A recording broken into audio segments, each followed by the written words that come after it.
Matapos ang Heroes Parade, nagkaroon ng programa sa Rizal Memorial Sports Complex para sa Pinoy Olympians. Doon nagpasalamat ang Pinoy Olympians sa mga sumuporta sa kanila sa nagdaang Olympics. Pangako nilang mas gagalingan pa sa mga susunod na mga laban.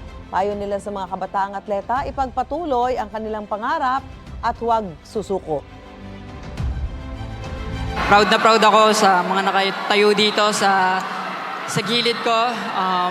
Grabe yung motivation po na nakukuha ko sa kanila at mga natututunan. Sobrang nakaka-inspira silang lahat. Mas gagalingan pa po namin sa mga susunod na competition at asahan niyo po na mas makakakuha po tayo ng mas maraming medal po. Maraming salamat po sa inyo lahat. God bless us all po. Taus-puso po kaming nagpapasalamat sa suporta nyo at sa prayers nyo. Lalo na po sa mga nanood po sa amin na madaling araw po dito sa Pilipinas. Maraming salamat po. Sa mga kabataan po na nag-e-aim na sundan yung yapak po naming lahat na nandito po sa harapan ninyo. Huwag nyo pong pigilan yung sarili ninyo. Huwag nyo pigilan na abutin ang pangarap ninyo. Lagi nyo pong tatandaan, sa bawat paghindi ni Lord, as better ang plano ng Panginoon lagi kaysa sa atin.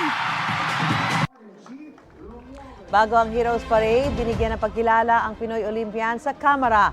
Humiling naman ang mga atleta ng dagdag pang suporta mula sa gobyerno para sa training facilities at iba pang pangangailangan ng sektor ng sports. Pangako ng mga atleta, patuloy silang magsisika para makapag-uwi muli ng mga medalya. Ayon kay House Speaker Martin Romualdez, pag-aaralan lang muli ang mga batas tungkol sa mga benepisyo ng mga atleta at kanilang mga coach.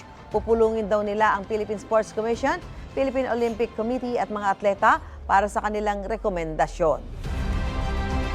Ang panalo po namin ay panalo po nating lahat. Walang ginto, hanggat walang ginto. Yun na po. Mga kapuso, para una ka sa mga balita, mag-subscribe sa GMA Integrated News sa YouTube. Sa mga kapuso abroad, subaybayan niyo po kami sa GMA Pinoy TV at sa www.gmanews.tv.